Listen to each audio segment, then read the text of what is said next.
सदियों पहले की बात है। समुद्र की गहराइयों में एक सल्तनत जन्मी थी जिसकी राजकुमारी के किस्से दूर दूर तक मशहूर थे।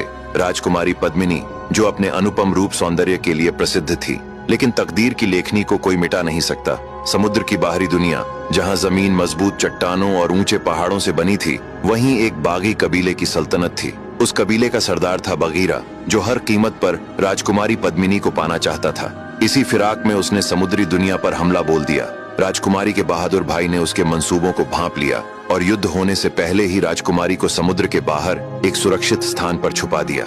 इसके बाद एक भयानक युद्ध हुआ जिसमें समुद्री योद्धाओं ने पूरी बहादुरी से लड़ाई लड़ी। अंततः बगीरा को हार का सामना करना पड़ा। उधर राजकुमारी पद्मिनी समुद्र के किनारे बैठी अपनी किस्मत पर रो रही थी। तभी कुछ समुद्री लुटेरे वहां से गुजरे। जब उनकी नजर इतनी सुंदर राजकुमारी पर पड़ी तो वे हैरान रह गए। उन्होंने राजकुमारी को पकड़ लिया और उसे शहर के बाजार में बेचने के लिए ले गए। राजकुमारी की सुंदरता अप्सरा के समान थी। उसे देखते ही एक बूढ़े व्यापारी ने उसे सोने के सिक्कों में खरीद लिया। उस नगर का राजा अत्यंत पराक्रमी और तेजस्वी था। उसके पास धन धान्य की कोई कमी नहीं थी, लेकिन किस्मत उससे रूठी हुई थी। उसे कोई संतान नहीं थी और इसी चिंता में वह हमेशा उदास रहता था। राजा ने तांत्रिकों, योगिनियों और ज्योतिषियों से सलाह ली, लेकिन हर जगह से उसे निराशा ही हाथ लगी। एक दिन उसके एक सेवक ने आकर बताया कि एक व्यापारी बहुत ही सुंदर दासी बेचने लाया है। जब राजा ने उस दासी को देखा तो उसकी सुंदरता पर मोहित हो गया। राजा ने व्यापारी को बहुत सारा धन देकर राजकुमारी को खरीद लिया। राजकुमारी रूपरेखा को दुल्हन की तरह सजाया गया। राजा ने पुत्र प्राप्ति की इच्छा से उसके साथ रात्रि क्रीड़ा की। जब राजा ने उससे उसका परिचय पूछा तो राजकुमारी ने कुछ भी नहीं कहा। राजा ने बहुत प्रयास किया कि वह कुछ बोले, लेकिन वह पूर्णतः मौन रही। इसी तरह 1 वर्ष बीत गया। राजकुमारी ने कभी किसी से बात नहीं की, न किसी ने उसे बोलते देखा, न हंसते। वह अक्सर महल की खिड़की पर बैठी रहती और चुपचाप समुद्र की ओर निहारती रहती। अब आगे की कहानी जानने के लिए देखिए अगला भाग। राजकुमारी अपने भाई के कहने पर समुद्र से बाहर आ गई, लेकिन किस्मत को कुछ और ही मंजूर था। समंदरी लुटेरों ने उसे पकड़ लिया और एक बूढ़े व्यापारी को बेच दिया। उस व्यापारी ने उसे उस निसंतान राजा को सौंप दिया। राजकुमारी महल में तो रहती थी, लेकिन किसी ने उसे कभी बोलते नहीं देखा। वह अक्सर खिड़की पर बैठकर समुद्र को देखती रहती। धीरे धीरे समय बीतता गया। आखिरकार किस्मत राजा पर मेहरबान हुई। रानी गर्भवती हुई और उसने एक सुंदर पुत्र को जन्म दिया। राजा इतना खुश हुआ कि उसने अपना सारा खजाना गरीबों के लिए खोल दिया और रानी के लिए उसके दिल में प्रेम और ज्यादा भर गया। एक रात राजा ने रानी से कहा, प्रिय, तुम मेरी हर मनोकामना पूरी करती हो। मैं इतना खुश हूँ कि इसे शब्दों में नहीं बता सकता, पर मैं इतना अभागा भी हूँ कि मेरी रानी, जो पूरे राज्य की मालकिन है, मेरे दिल के सबसे करीब होकर भी मुझसे बात नहीं करती। यह कहकर राजा रोने लगा। तब रानी ने कहा, मेरे राजा, जितना आप मुझसे प्रेम करते हैं उतना ही मैं भी आपसे करती हूँ। अब ध्यान से सुनिए, मैं समुद्र की राजकुमारी पद्मिनी हूँ। मैं अपने माता पिता की इकलौती संतान और अपने भाई की सबसे प्रिय थी। एक दिन मैं अपनी सहेलियों के साथ समुद्र से बाहर जमीन पर आई, यहाँ के लोगों को देखने और घूमने के लिए। हमने समुद्र किनारे कुछ मछलियाँ पकड़ी और उन्हें भूनने के लिए आग जलाई, लेकिन आग जलते ही जमीन कांपने लगी और धरती फट गई। तभी एक महाविशाल सांप जमीन फाड़कर बाहर निकल आया। उसे देखते ही मेरी सभी सहेलियां डर के मारे इधर उधर भागने लगीं। वह गुस्से से हमारी ओर बढ़ा, लेकिन तभी एक योद्धा सामने आया और उसने उस सांप को मार भगाया। मैंने उस योद्धा को धन्यवाद दिया और अपने लोक लौट आई, पर वह योद्धा, जो बागी कबीले का सरदार बगीरा था, मुझसे प्रेम करने लगा और मुझे पाने की चाह में उसने हमारे देश पर हमला बोल दिया। मेरे बहादुर भाई ने उसके मंसूबों को भांप लिया और मुझे एक गुप्त स्थान पर यह कहकर छुपा दिया कि युद्ध समाप्त होते ही मैं तुम्हें ढूंढ लूंगा, लेकिन वह आज तक नहीं आया। मैं चाहती तो समुद्र में कूदकर अपने देश लौट सकती थी, लेकिन आपके प्रेम ने मुझे यहाँ रोके रखा। मैं अपने भाई से नाराज थी, इसी वजह से वापस नहीं गई, और वही गुस्सा था जिस कारण मैं किसी से बात नहीं करती थी। लेकिन सच ये है कि मैं हमेशा आपसे प्रेम करती थी। अब आगे की कहानी जानने के लिए देखिए अगला भाग। राजकुमारी ने राजा को बताया कि वह समुद्र की राजकुमारी पद्मिनी है। यह जानकर राजा बहुत प्रसन्न हुआ। फिर राजकुमारी ने कहा कि वह अपनी माँ और भाई को भी बुलाना चाहती है। इतना कहकर उसने थोड़ी सी अग्नि जलाई, उसमें कुछ सुगंधित द्रव्य डाला और एक मंत्र पढ़ा। अचानक समुद्र का पानी फट गया और उसमें से एक वीर योद्धा बाहर निकला। उसके पीछे एक वृद्ध रानी और कुछ दासियां साथ में चल रही थीं। राजकुमारी अपने भाई और माँ को देखकर अत्यंत प्रसन्न हुई।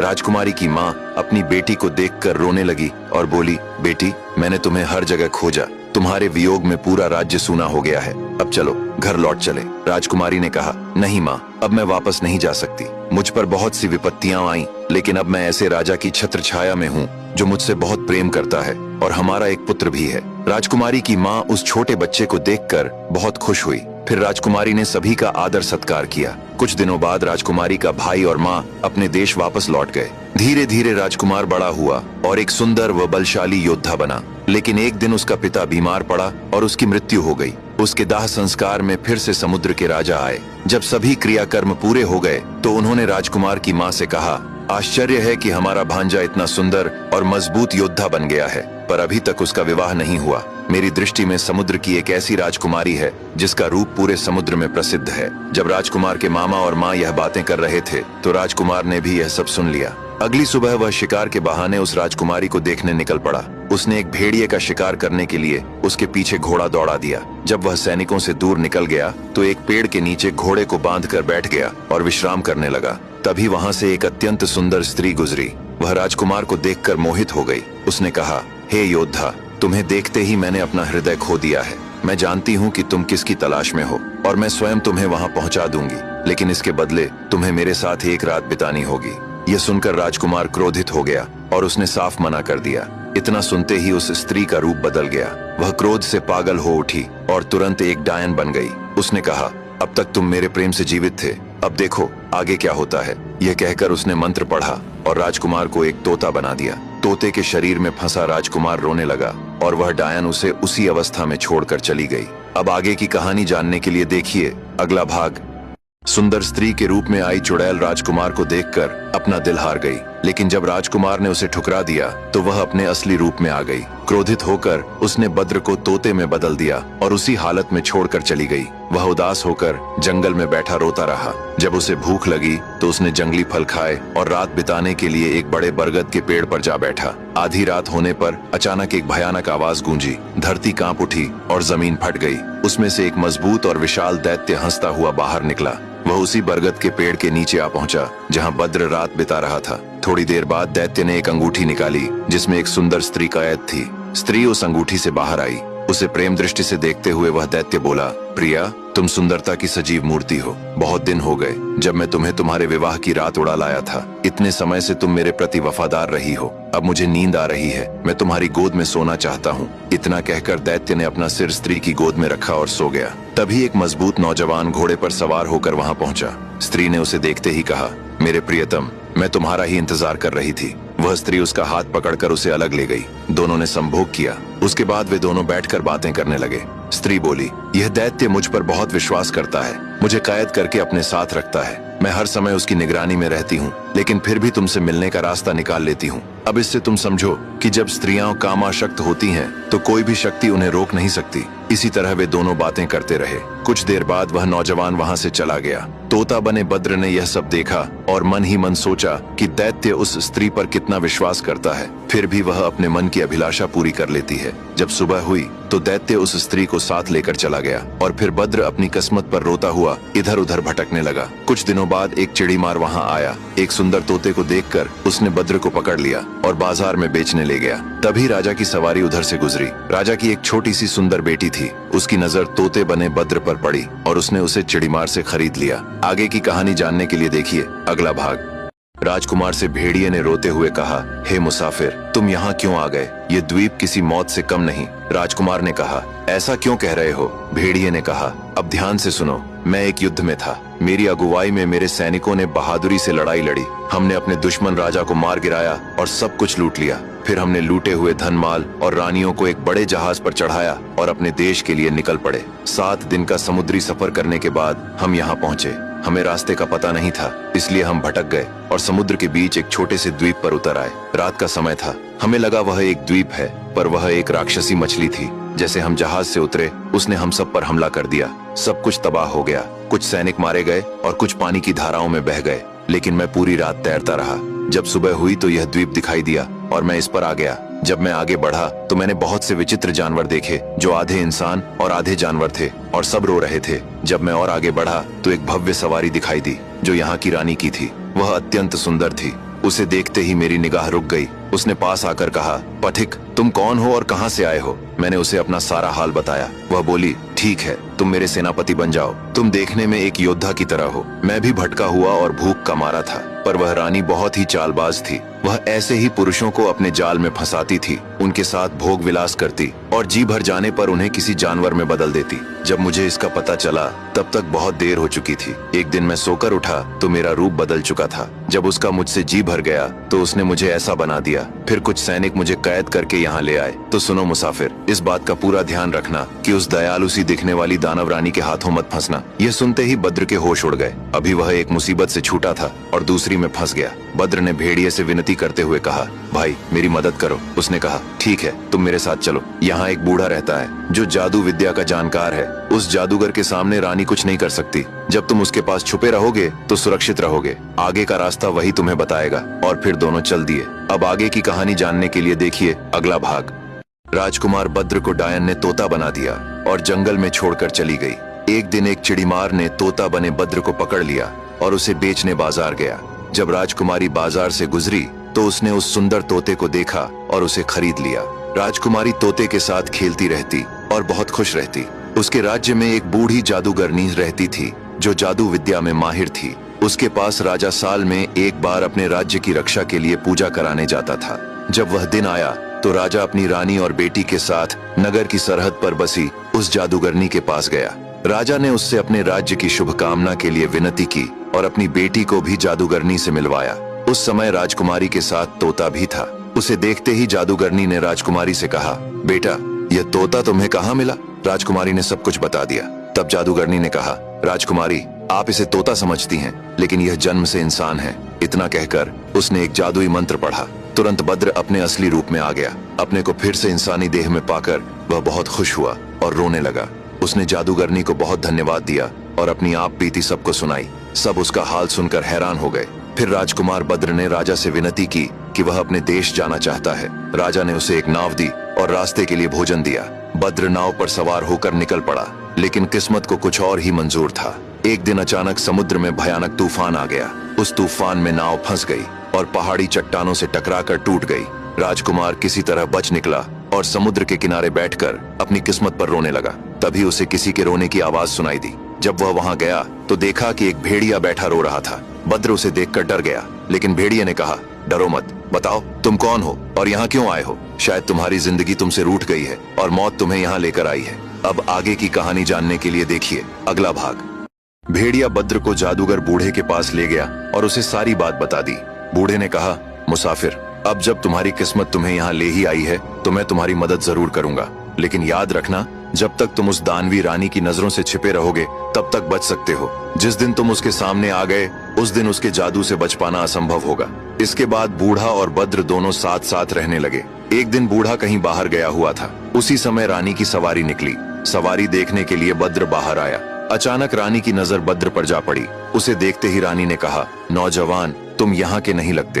तुम कौन हो और कहाँ से आए हो? बद्र ने विनम्रता से उत्तर दिया, महारानी, मैं एक दूर देश का मुसाफिर हूँ और हाल ही में इस देश में आया हूँ। उसी समय बूढ़ा भी वहाँ आ पहुँचा। रानी ने उससे पूछा, क्या यह मुसाफिर तुम्हारे साथ रहता है? बूढ़े ने कहा, महारानी, ये मेरा भतीजा है। रानी ने कहा, ठीक है, इसे मेरे पास भेज दो, मैं इसे अपनी सेना में शामिल करूंगी। यह एक मजबूत योद्धा लगता है और ऐसे लोगों की मुझे आवश्यकता है। बूढ़ा रानी की मंशा समझ गया। उसने कहा, महारानी, यह नौजवान अभी बहुत कम उम्र का है, आप किसी और को चुन लीजिए। लेकिन रानी ने कठोर स्वर में कहा, इसे मेरा हुक्म समझो, तुम इसे मेरे पास भेज दो। आखिर वह पूरे देश की रानी थी। बूढ़े ने केवल एक वादा मांगा। उसने कहा, महारानी, मेरा भतीजा महीने में 2 बार मुझसे मिलने आया करेगा। रानी ने यह वादा स्वीकार कर लिया और बद्र को अपने साथ ले गई। कुछ ही दिनों में रानी बद्र के करीब आने लगी। धीरे धीरे वे दोनों साथ रहने लगे और भोग विलास में लिप्त हो गए। लेकिन एक रात जब बद्र गहरी नींद में सो रहा था तभी आधी रात को रानी उठी और एक अंधेरे कक्ष में चली गई। वहाँ उसने एक अग्निकुंड जलाया, एक पात्र में आटा घोला और किसी मंत्र का जाप करने लगी। अचानक उसका शरीर बदलने लगा। वह अब मनुष्य नहीं बल्कि एक भयानक दानवी रूप में बदल चुकी थी। यह सब बद्र छिपकर देख रहा था। उस रूप को देखकर उसके होश उड़ गए। अब आगे की कहानी जानने के लिए देखिए अगला भाग। बद्र जब सो रहा था, रानी उठी और एक कमरे में गई। वहाँ उसने अग्निकुंड जलाया और आटा निकालकर गूंथने लगी। फिर उसने जादुई मंत्र पढ़कर उसकी 2 रोटियां तैयार की। इसके बाद आकर सो गई। बद्र यह सब छिपकर देख रहा था। वह समझ गया कि रानी कोई रहस्य कर रही है। सुबह वह दिव्य बूढ़े के पास गया और सारी बात बताई। बूढ़े ने कहा कि रानी तुम्हें जानवर बनाना चाहती है। उसने बद्र को 2 साधारण रोटियां दी और समझाया कि रानी आज तुम्हें अपने हाथों से बनाई जादुई रोटी खाने को देगी। तुम उसे छिपाकर मेरा दिया हुआ रोटी खाना, फिर अवसर पाकर उसका बनाया रोटी किसी तरह उसे खिला देना और फिर जिस पशु का नाम लोगे वह बन जाएगी। बद्र महल लौटा। रानी ने उसे अपनी बनाई रोटी दी। बद्र ने कहा, मेरी रानी, आप सच में मुझसे बहुत प्रेम करती हैं। आपने मेरे लिए अपने हाथों से रोटी पकाई। इसी तरह प्रशंसा करते हुए उसने रोटी छिपा ली और बूढ़े की दी हुई रोटी खा ली। रोटी खाते ही रानी ने पानी छिड़क कर कहा, भद्दा काना घोड़ा बन जा। पर जादू का असर नहीं हुआ क्योंकि उसने जादुई रोटी खाई ही नहीं थी। वह चकित रह गई। तब बद्र ने उसकी रोटी निकाली और बोला, मेरी प्रिय रानी, यह रोटियां मेरे चाचा ने आपके लिए भिजवाई हैं। उन्होंने कहा है कि आप उनकी बेटी के समान हैं। यह कहकर उसने उसे खिला दी। जैसे ही उसने खाया, बद्र ने कहा, गद्दी बन जा। वह तुरंत गद्दी बन गई। रानी अपने इस रूप को देखकर रोने लगी, लेकिन अब कर भी क्या सकती थी। फिर बद्र गद्दी बनी रानी को लेकर कई दिनों बाद एक देश पहुंचा। वहां उसे एक सभ्य बूढ़ा मिला जो उससे उसकी यात्रा के बारे में बातें करने लगा। तभी एक भिखारिन सी बुढ़िया आई और बोली, ये गद्दी मुझे दे दो। मेरे बेटे की ऐसी ही गद्दी थी जो मर गई। वह बहुत दुखी है। जो दाम मांगो दूंगी। बद्र ने गद्दी बेचने से मना किया, पर बुढ़िया दया की विनती करने लगी। पीछा छुड़ाने के लिए बद्र ने कहा, 1000 अशर्फियां दो तो इसे ले जाओ। ये सुनते ही बुढ़िया ने कमर से थैली निकालकर उसे दे दी और बोली, अशर्फियां गिन लो और अब इसे मुझे दो। अब आगे की कहानी जानने के लिए देखिए अगला भाग। दानवी रानी ने अपने जादू से 2 रोटियां बनाई और बद्र को भी किसी जानवर में बदलने के लिए उस रोटी को खाने के लिए कहा, लेकिन बद्र ने उसका असली रूप देख लिया था। इसलिए उसने दिव्य बूढ़े की दी हुई रोटी खा ली और रानी को उसी की जादुई रोटी खिला दी। रोटी खाते ही बद्र ने कहा, गद्दी बन जा, और तुरंत रानी का रूप बदल गया। फिर बद्र उसे लेकर चल दिया। रास्ते में उसे एक सभ्य बूढ़ा मिला। दोनों बात ही कर रहे थे कि तभी एक भिखारिन सी बुढ़िया आई और उसने बद्र से गद्दी खरीदने की बात की। बद्र ने साफ मना कर दिया, पर बुढ़िया विनती करने लगी। बद्र उससे पीछा छुड़ाने के लिए बोला, अगर आपको यह गद्दी चाहिए तो 1000 रुपए दीजिए और इसे ले जाइए। वह समझता था कि इस भिखारिन बुढ़िया के पास इतने पैसे नहीं होंगे, लेकिन बुढ़िया ने तुरंत कमर से थैली निकाल कर कहा, इसमें से 1000 गिन लो और अब मुझे यह गद्दी सौंप दो। यह सुनकर बद्र घबरा गया और बोला, मैं यह गद्दी नहीं दे सकता। तब बूढ़े ने बद्र और बुढ़िया को समझाते हुए बोला, देखो भाई, अब गद्दी तुम्हें बेचनी ही पड़ेगी क्योंकि यहाँ का राजा बहुत ही क्रूर है। जो भी अपने वादे से मुकरता है उसे वह तुरंत फांसी की सजा सुना देता है। अब बद्र क्या कर सकता था। उसने उदास होकर गद्दी की लगाम बुढ़िया को सौंप दी। बुढ़िया उसे पास ही बह रहे एक झरने के पास ले गई और कुछ जादुई मंत्र पढ़कर पानी छिड़कते हुए बोली, बेटी अपने असली रूप में आ जाओ। इतना सुनते ही रानी अपने असली रूप में आ गई। असल में वह बुढ़िया रानी की माँ थी। यह सब देखकर बद्र हैरान हो गया। फिर थोड़ी ही देर में बुढ़िया ने कोई मंत्र पढ़ा और बोली, तुरंत आओ। इतने में एक महाभयानक दैत्य प्रकट हुआ और उसने पल भर में ही बद्र समेत बुढ़िया और रानी को उसके महल में पहुंचा दिया। फिर रानी ने दांत पीसते हुए बद्र से कहा, दुष्ट, तूने मेरे एहसानों का यही बदला दिया। अब देख। इतना कहकर उसने एक मंत्र पढ़ा और कहा, मनहूस, उल्लू बन जा, और बद्र तुरंत उल्लू बन गया। अब आगे की कहानी जानने के लिए देखिए अगला भाग। रानी ने बद्र को उल्लू बना दिया और उसे एक दासी को सौंपते हुए कहा, इसे जाकर कैद कर दो। कुछ ही दिनों में यह तड़प तड़प कर मर जाएगा। लेकिन वह दासी बहुत ही नाजुक दिल की थी। उल्लू बने राजकुमार बद्र पर उसे दया आ गई। वह उसे छुपकर खाना पानी देती रही। किसी तरह एक दिन वह महल से बाहर निकली और दिव्य बूढ़े के पास जाकर बोली, रानी ने आपके भतीजे को उल्लू बना दिया है और अब वह उसे मारना चाहती है। यह सुनकर बूढ़ा सोच में पड़ गया कि बद्र की जान कैसे बचाई जाए। उसने तुरंत अपनी शक्तियों से एक मजबूत जिन्न को प्रकट किया और उससे कहा, तुम इस दासी को लेकर कुरु राज्य जाओ। वहाँ की रानी से कहना कि उनका बेटा बद्र बहुत बड़ी मुसीबत में है। लक्ष्य देश की रानी ने उसे उल्लू बनाकर कैद कर लिया है। जिन्न तुरंत दासी को उठाकर कुछ ही पलों में समुद्र देश की रानी के पास ले गया। दासी ने बद्र की माँ को सब कुछ बता दिया। यह सुनते ही रानी पूरी सेना लेकर अपने बेटे को छुड़ाने के लिए निकल पड़ी। उधर दिव्य बूढ़े ने भी जिन्हों की एक विशाल सेना साथ भेज दी ताकि दानवी रानी का अंत किया जा सके। एक भयंकर युद्ध हुआ और अंत में दानवी रानी जिन्हों के सरदार के हाथों मारी गई। इसके बाद बद्र की माँ ने उल्लू बने बद्र को अपने पास बुलाया। उसने मंत्र पढ़ते हुए कहा, बेटे तुम पुनः अपनी इंसानी देह में लौट आओ। मंत्र समाप्त होते ही बद्र अपने असली रूप में वापस आ गया। रानी उसे गले लगाकर रोने लगी और बोली, बेटे तुम कहाँ चले गए थे? मैं तुम्हें कितने दिनों से ढूंढ रही थी। बद्र ने कहा, माँ, मैं समंदर देश की राजकुमारी की खोज में निकला था। मैं उससे विवाह करना चाहता था। रानी बोली, अगर तुम उससे विवाह करना चाहते हो तो मैं स्वयं तुम्हारा रिश्ता लेकर चलूंगी। फिर पूरी सेना के साथ रानी समुद्र देश पहुंची और वहाँ की सुंदर राजकुमारी चंद्रलेखा का हाथ उसके पिता से मांग लिया और फिर बड़े धूमधाम से दोनों का विवाह हुआ। इस प्रकार कहानी का सुखद अंत हुआ। तो दोस्तों, कैसी लगी आपको यह कहानी? ऐसी ही और कहानियां सुनने के लिए हमारे साथ जुड़े रहें।